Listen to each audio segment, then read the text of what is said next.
And let them rule over the fish of the sea and the birds of the air, over the livestock, over all the earth, and over all the creatures that move along the ground. Next. 27. Yun. So God created man in His own image. Again, God created man in His own image. In the image of God, He created him, male and female, He created them, and God blessed them. So, create po ng Panginoon ang tao. Palakpakan natin ang Panginoon. What man has in the garden is everything. Marami po, kompleto po. Perfect. What man have ay good health, matalino, at higit sa lahat, merong relasyon sa Diyos. There is a perfect relationship between man and God because the spirit is alive, the soul is alive, so as the body is alive. So as man has been created in God's image and have been given dominion over everything, kaya ang ibig sabihin nun ay special ang tao sa Panginoon. So hindi po tayo hayop. Okay? Special po tayo sa Panginoon. Special tayo, we are somebody in the sight of God na sobrang blessed ng Panginoon. Now, kung titignan po natin ito, paano naging blessing ang tao sa Panginoon or sa mga creatures ng Panginoon? Man have authority over living creatures. All of us, we have authority. Yan ang binigay sa atin ng Panginoon. Yan ang meron tayo. That's the original plan. We have authority. Man have good health. It's perfect. In the Garden of Eden, this is what we have. Good health. What else? Living more than what they needed in the garden. So wala na talaga sila kailangan. Mas abundant talaga sila. Yung buhay nila, talagang lahat ng kailangan nila, it is provided in the Garden of Eden. Man have a relationship with each other. Diba? May man tsaka may woman sa garden. Hindi sila nag-aaway doon. It's perfect. That is the creation of God. That is the original plan of God. That is what man have. Okay? Or that is what man has during that time. Perfect. Walang away. Hindi nagtatampuhan yan. And also, man are generous. Mapagbigay ang tao, hindi ho yan madadamot. This is man before the fall. Okay, alam po natin lahat yun, ano? This is man before the fall. But after man have eaten from the tree, diba? Kumain ng mansanas. Mansanas ba yun? Or whatever fruit is that. They call it, the theologians call it, or the Bible call it, the tree of the knowledge of good and evil, diba? The tree of the knowledge of good and evil, yung kinain yun nung babae. When the woman ate it, hindi pumasok ang kasalanan. Amen. Walang That's kasalanan true. pa. Why? The command was given to man. Sa lalaki binigay yung command na huwag kakain. Kaya si Adan na ang kumagat. It was only then that sin entered the world. Palakpakan natin ang Panginoon. So sin entered the world, and when sin entered the world, kasi ang may dominion, ang may-ari ng mundo, ang namumuna sa mundo, tao. So ang ginawa ni Satanas, ng tao, pinagbili niya yung authority niya para makain niya lang yung prutas. So what happened was, when sin entered the world and Satan started to lie. Nagsisinungaling. Sinungaling ng sinungaling. He is the father of lies. Ito ang nakasulat sa gospel natin. He lied to man which man believes. Ano ang mga... Now, remember, ano ang original plan ng Panginoon sa tao? Perfect yan.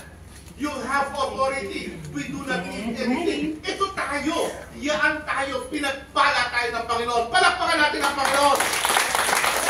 Pero ano? Yan ang meron kayo, ha? Yan ang meron kayo.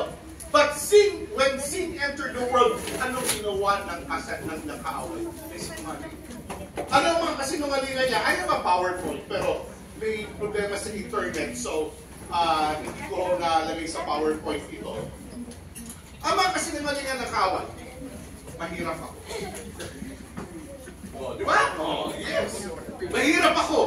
mahirap na ako, mahirap ako. Hindi, mahirap ka talaga. Hindi talaga, mahirap ako. Amen, amen, mahirap ako. Pero ano ang original plan ng Panginoon? Pinagpala, di ba? Wala naman kailangan sa Garden of Eden. Mahirap ako. Ganito lang tayo.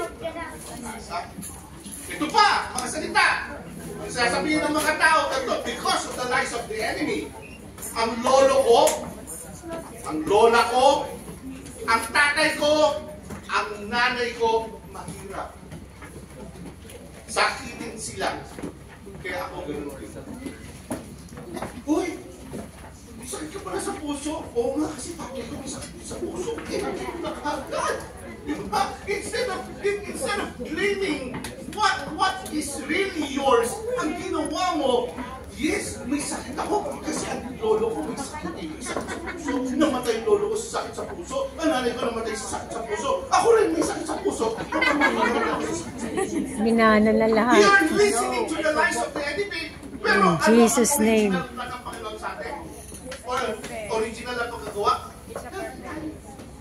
That's in the garden. Palakpakan natin ang Panginoon. Amen. Diba? Kasi numaling nga ng kaaway. Hindi ka naman ano eh. Hindi naman talaga nagpe-pray. Oo, nagpe-pray. Doon lang ako. Parati na lang ako magsisimba every Sunday. Doon na lang sa breakthrough. Doon na lang ako sa sanctuary. Pero Monday, Tuesday, Wednesday, Thursday, okay na. Katrabaho na lang ako. Pag Sunday na lang ako kakausap sa Panginoon. The original plan of man, between God and man, meron tayong relasyon sa Panginoon. You have a relationship with God. You can hear God by reading the Bible always, and you can talk to God by talking to Him in prayer every day. Palakpakan natin ang Panginoon. That's the original plan! Now, what else? Hindi aangat ang buhay at wala nang mangyayari sa buhay. Mamamatay na lang akong ganito. Pero ano ang original plan? Ano yung nasa puso mo? What is embedded in your heart? For you to live victoriously. Yan ang plano ng Panginoon sa iyo. Kasi nungalingan ng kaaway yan sa buhay natin. These lies of the enemy has been done in the Old Testament. Ginawa to. Nakita to ng Panginoon sa kahirap-hirap yung mga tao. Wala lang ginawa kundi manuwala. Pero hindi mapagpala ng lubos-lubos ng Panginoon ang tao because of sin. Because of the capital sin. May sin. God is a holy God and man is sinful. Amen? So kahit anong gawin ng Panginoon, kahit gusto niya pagpalain ng tao, hindi niya magawa because there is no bridge, there is no, walang nagpapala sa mga tao. Now, so the solution of God is to give His Son as a ransom in behalf of humanity. So what happened was, sabi ng Panginoon, hirap na hirap na ang tao.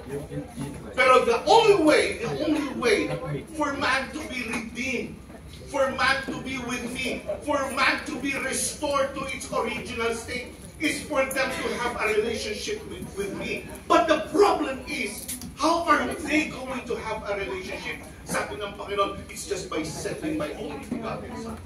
Ano nakasulat sa John 3:16? For God so loved, yes, anak ko, mahal na mahal kita, pero mahal ko ang mga tao, lalo na yung mga nasa His sanctuary. Palakpakan natin ang Panginoon. I love them so much, anak ko, mahal din kita. Pero you're the only way. Sabi ng Panginoon, when He was in the Garden of Gethsemane, let this cup pass by me. Ang hirap ng pagdadaanan ko, Tay! Ang hirap ng pagdadaanan ko, Tay! Ang hirap! Ang hirap ng pagdadaanan ko, Tay! Papaluin ako, lalagyan ako ng koronang tinik para sa mga tao. Wala akong kasalanan! I don't have any sin at all! Pero I'm going to bear this pain, this suffering. Pero sabi ng Panginoon, yes, let this cup pass by me, pero let your will be done. Ano pa rin ang menu, ang sagot ng Ama? Maghirap ka, in behalf ng mga tao, para makalat ng Panginoon. And when He was crucified, when the Lord is being crucified, there's these 7 last words. And in those 7 last words, you know, He dropped ang Panginoon for your seed, for your seed, for your seed, for your seed, and for my seed. And when He said, "It is finished," the restoration started. The restoration from that original creation. We are created in the image of God. It started. The restoration started.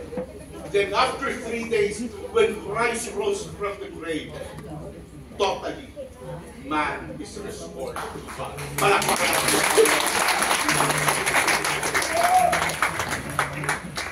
Because of the cross, there is restoration and redemption. Binigay na ng Panginoon yung cross. Binigay na ng Panginoon. Pero hindi dahil binigay sa atin yung cross, safe na tayo. Kailangan meron pa rin tayong action. What is that? Believe on the Lord Jesus Christ. It is only then that you are going to be saved. Hindi ka pwedeng masave na kilala mo lang si Jesus.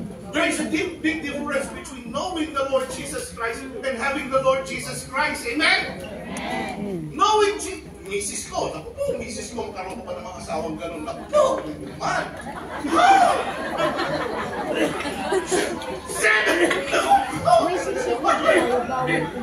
Nakalike ba tayo?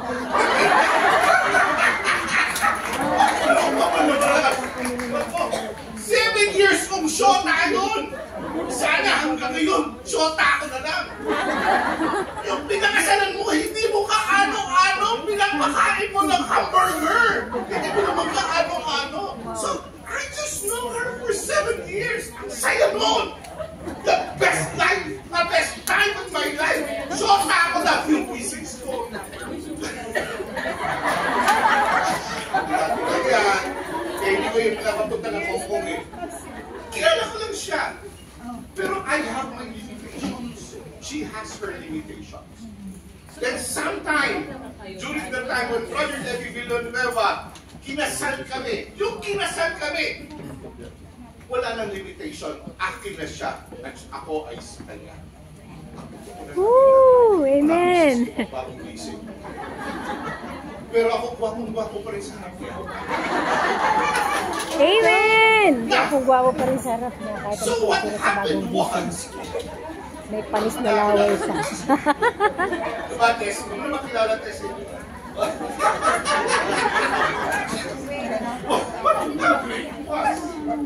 what happened was, because of the contract, wala na kami. Lahat sa akin ay sa kanya sa kanya. Because of it. The contract that will bind us before the presence of God is our belief and acceptance to His Son, the Lord Jesus Christ. Palakpakan natin ang Panginoon. Again, because of the cross, there is restoration and redemption. This is where the great exchange happened. So, dun sa cross, there is the great exchange. What is the great exchange? Jesus died for us to have life. Palakpakan natin ang Panginoon! Amen! Pero kung namatay ang Panginoon, para ibigin niya ang buhay sa atin, sinong gagawa nun? Kahit misis ko, hindi mo gagawin doon. Hindi ko magkamatay. Kaya basta ako mabubuhay. Pero ang Panginoon, I don't care! I don't care if I'm going to be crucified to die on the cross. Basta mabuhay ka lang. The great exchange happened on the cross 2,000 years ago. What happened? Jesus became poor. So we will live prosperously. Kaya tayo kumakain, kaya tayo humihinga araw-araw. Prosperous po tayo. Pinagpala tayo ng Panginoon. Palakpakan natin ang Panginoon. And Jesus was wounded. He was wounded for us to be healed and to live at the altar. Hindi yung may sakit ako, may sakit ako, may sakit ako. Ang totoo niyan, magaling ako, malakas ako. Amen!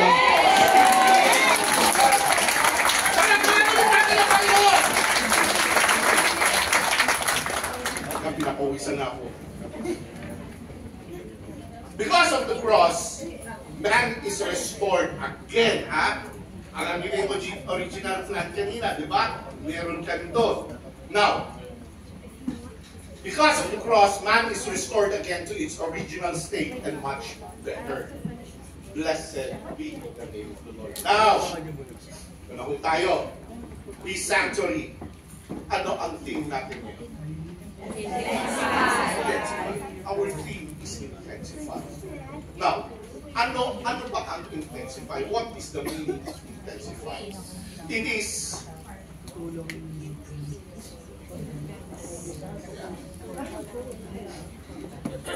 ano ba ang intensify? It is become or make more intense, increase the capacity. So yung po yung intensify, you're going to increase what you have. Ang intensify po ay may pinagmulan, tas palalaguin at payayabuin. Hindi yung from nowhere, you're going to intensify it. Intensify is you have something already, palalaguin yun. Yun po ang intensify. Kung anong meron ka, palalaguin yun.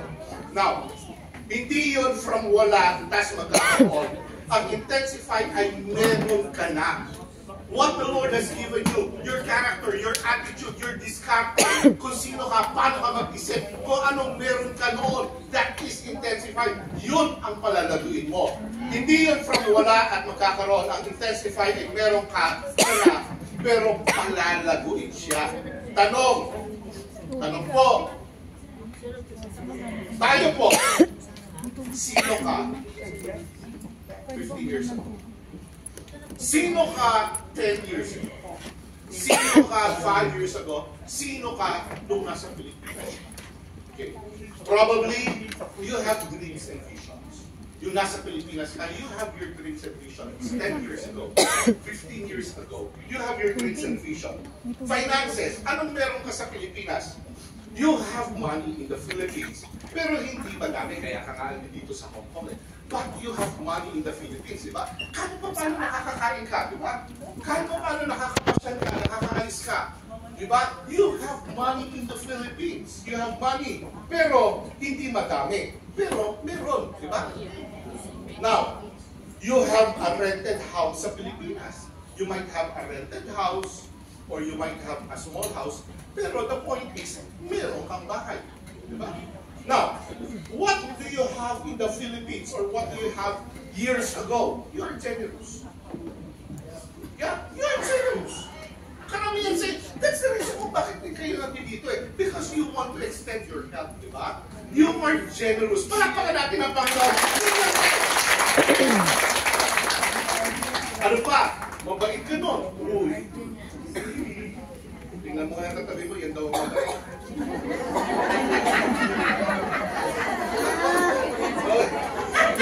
Mabait daw yan. Pagtulog. Lalo na sa picture, walang kagalaw-galaw. Magbigay daw yan. Talk lang ako sa 7-Eleven. Talk lang ako. Diba? That's you before. But that's you. Probably right now. That's still you. Now, malakas ka. 10 years ago, malakas ka. Wala ka pang high blood.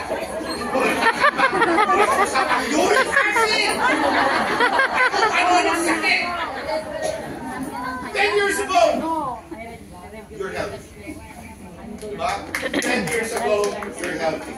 Yan ikaw bago ka pumunta ng Amen? Diba? For some, ito ka. Parang perfect ka nung pumunta ka ng Hong Kong. Pero along the way, andito ka na sa Hong Kong, hindi naging maganda ang mga nangyari sa iba sa akin sa Hong Kong. Parang hindi maganda.